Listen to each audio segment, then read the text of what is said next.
legislative days to revise and extend their remarks. Without objection.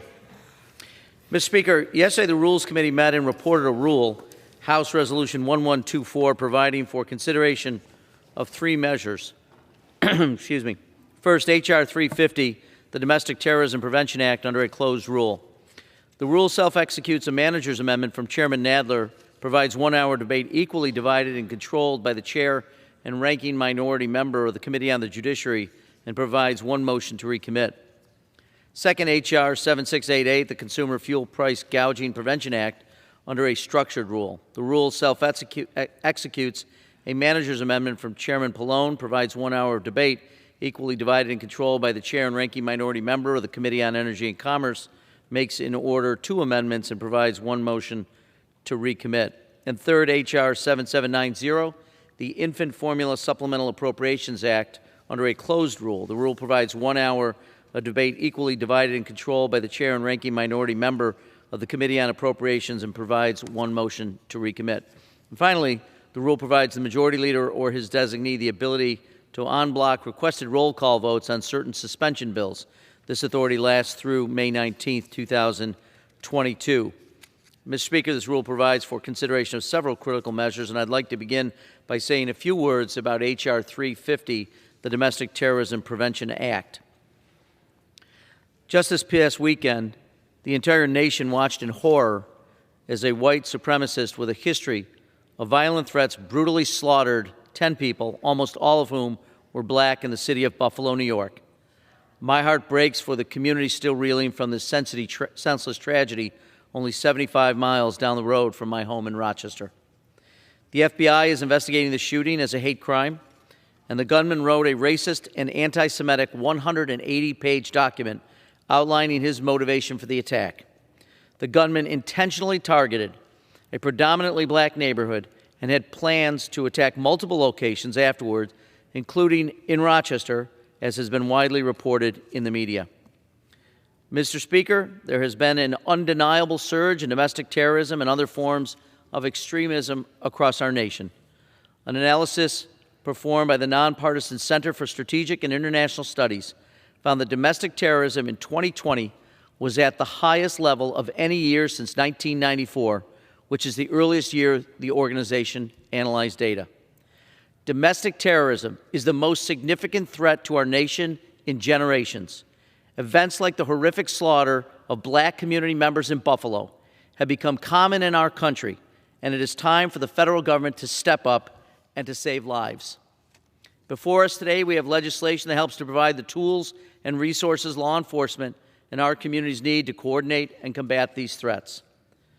The Domestic Terrorism Prevention Act prioritized the investigation and prosecution of domestic terrorism at the Department of Justice, the Department of Homeland Security, and the FBI, creating a new office in all three agencies dedicated to this issue, promoting information sharing among public safety officials to better ensure an effective and organized joint effort, and requiring federal agencies to provide training and resources to assist state and local law enforcement in detecting and investigating acts of domestic terrorism.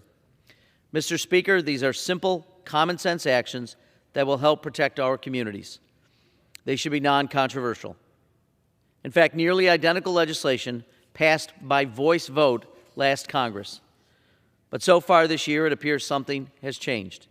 Despite the rising incidences of hate crimes and urgent need to provide law enforcement with what they need to combat vicious acts of domestic terrorism, every Republican on the House Judiciary Committee voted against the bill at a markup earlier last month. While only 3 Republicans have co-sponsored the bill this year, I hope more of my colleagues on the other side of the aisle will again support this bill when it comes to the floor for a vote. The rule also provides for consideration of H.R. 7688, the Consumer Fuel Price Gouging Prevention Act, which will directly address the pain American families are feeling at the pump. During a time of decreased oil production related to the pandemic and global uncertainty around the global gas market due to Russia's invasion of Ukraine, oil and gas companies are reporting historic profits. In the first 3 months of 2022 alone, ExxonMobil made $5.5 billion in profits. Chevron made $6.3 billion, and Shell made a record-breaking $9.1 billion.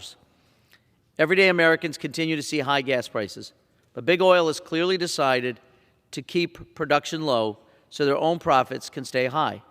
Crude oil prices have declined around 20% from their peak in early March, but retail prices have only gone down by 4% during that same time.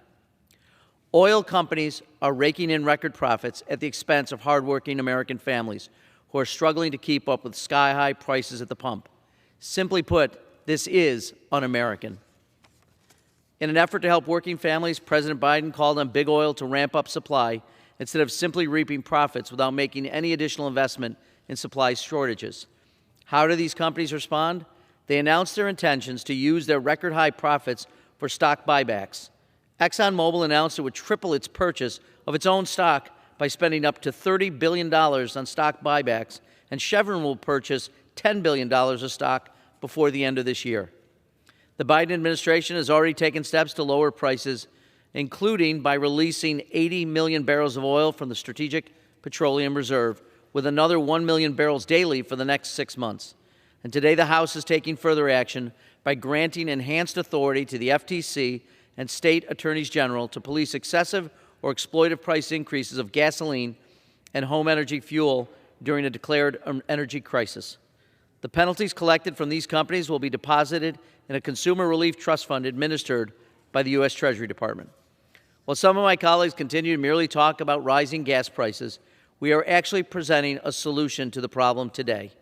House Democrats are taking action on behalf of working families to put more money in their pockets instead of supporting stock buybacks and exploitive price gouging by the oil and gas industry.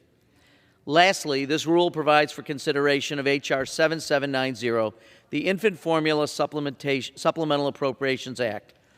Working families living paycheck to paycheck are struggling, and they need safe, affordable baby formula to keep their children healthy. Baby formula supplies are out of stock at stores across the country, threatening the health of infants and creating panic among their parents and caretakers. Ongoing supply chain issues and the Abbott formula recall have led to the shortages. On Monday, the FDA reached a deal with Abbott to reopen the processing plant that had been closed due to the recall. And the Biden administration also announced the FDA would issue new guidance to ease import restrictions with the goal of bringing the most formula into the country as possible. But with 75% of families at least partially dependent on formula to feed their young children, it is imperative that Congress take additional action as well. This legislation provides emergency funding to both address the formula shortage and help prevent it from ever happening again. The supplemental bill provides $28 million for additional staff at the FDA to better address infant formula safety and supply issues, IT system improvements to expand health fraud tools, and stronger supply chain monitoring and assessments. Mr. Speaker, I urge all of my colleagues to support this rule, the underlying legislation taking critical action to bolster American families and protect